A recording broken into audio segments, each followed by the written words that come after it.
choose, you can become advanced. You can attain self-realization in this life. And that's what this esoteric school is all about. So, any questions? Uddhava? Yes. In the path of Raga Nuga Bhakti, I've seen very frequently that when neophyte devotees, when we try to develop Raga Nuga Bhakti, we always end up with Rasa Bhas. Mm-hmm. So is this just how it works, or it means it's wrong? Can you repeat the question? I'm going to repeat the question as soon as I figure out what it is. What is the question again? The question is it the normal process, or that's the wrong way of doing it? Well, the question is, Uddhava observes that when neophytes try to develop Raganuga Bhakti, they wind up in a condition called rasabhas, where they have incompatible or inharmonious relationship with Krishna. Okay, what is rasabhas? Rasabhas means some relationship that Krishna doesn't enjoy. It's inharmonious, it's incompatible. And this is what material consciousness is. Material consciousness is rasabhas. Krishna is the controller and owner of everything, and he's the supreme enjoyer. And we're trying to say, no, actually, I own and control this body, and I'm enjoying these senses, and I'm the owner of whatever possessions I have, and so on, like that. See, this is rasabhas. This is material consciousness. See, why? Because Krishna doesn't enjoy it. Now, when we try artificially to attain the platform of Raganuga Bhakti, what are we doing? We're saying the same thing. I control my mind. I control my emotions. I can attain the transcendental platform if I want to. I'm the controller. I'm the enjoyer. I'm the big guy in the room. No. No. If we attain the platform of Raganuga Bhakti, we attain it because Krishna allows us to. Because Krishna blesses us. Because our Guru gives us the blessing. We satisfy our Guru, which means we satisfy Krishna. And then Krishna gives us the advancement to come onto the point of Raganuga. Raganuga means spontaneous. So it's not something you can do. What you can do is you can do the methods that lead to Raganuga Bhakti. And what are they? Vaidhi Bhakti. Regulated devotional service. Okay. So if you're not on the platform of Raganuga Bhakti, which most people are not, most devotees are not, what do?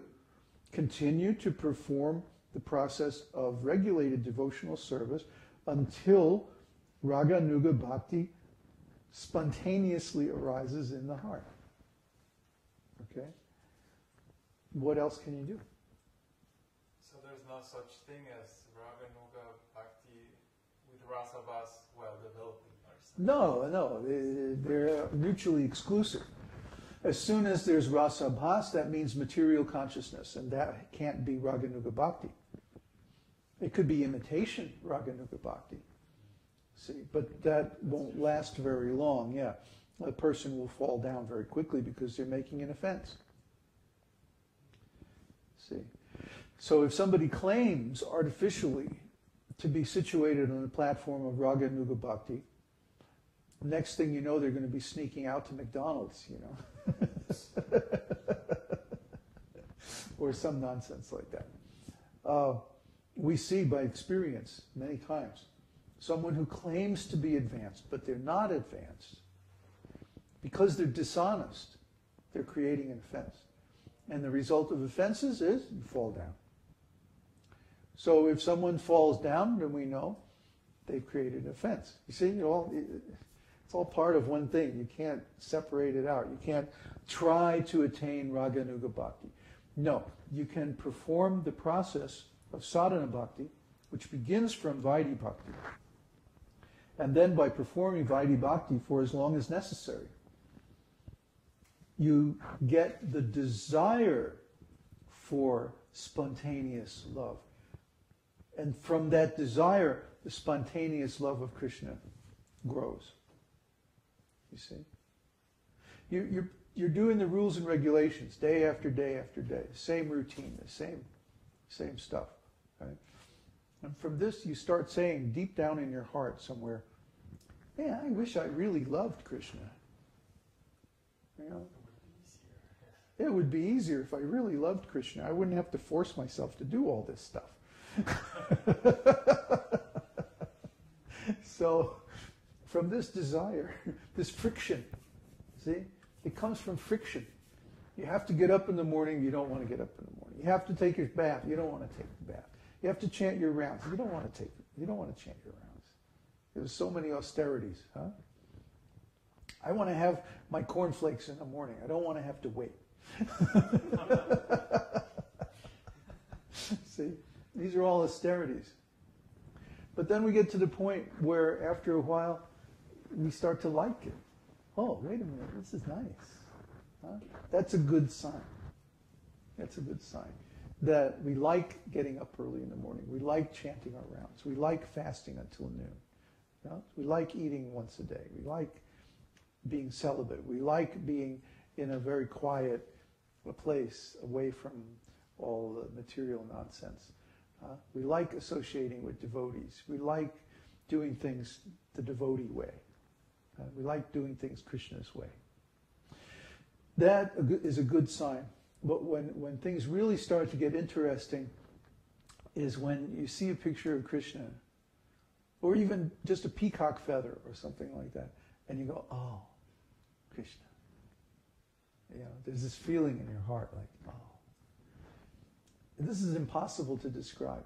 But what it is the beginning of bhava. The beginning of real spontaneous emotion in the heart. If you have that, it means you desired it at some point.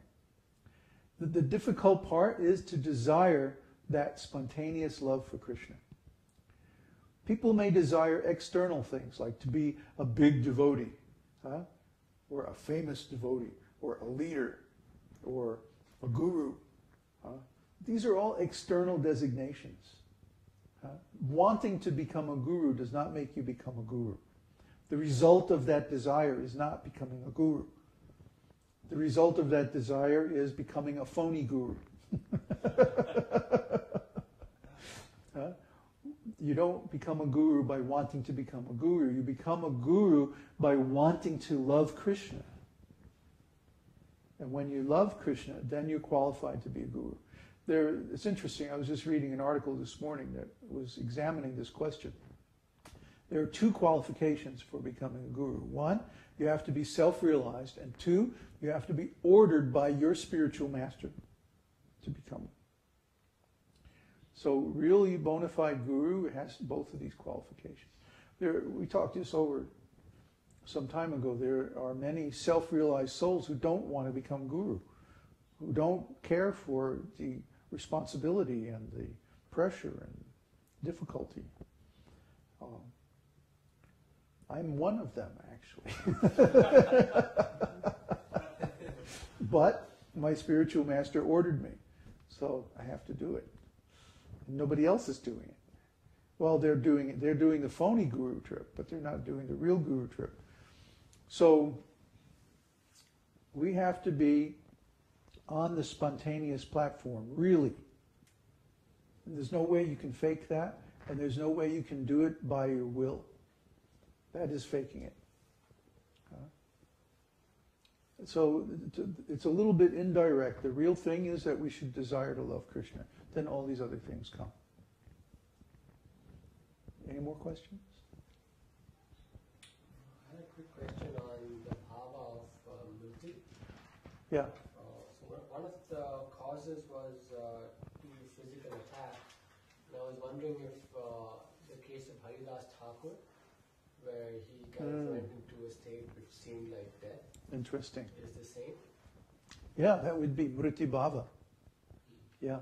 Haridas Thakur, in case you didn't know, was born in a Muslim family, and the Muslim Sharia law at that time was very strict. So when Haridas was always attracted to the holy name of Krishna, and he actually became the Harinam Acharya, name given by Chaitanya Mahaprabhu, because he was chanting 300,000 names of Krishna every day, which actually takes almost 24 hours to do. So he was hardly sleeping, he was hardly eating, he was just chanting. It was very nice. Anyway, he was caught by the Muslim rulers and sentenced to be beaten in 27 marketplaces.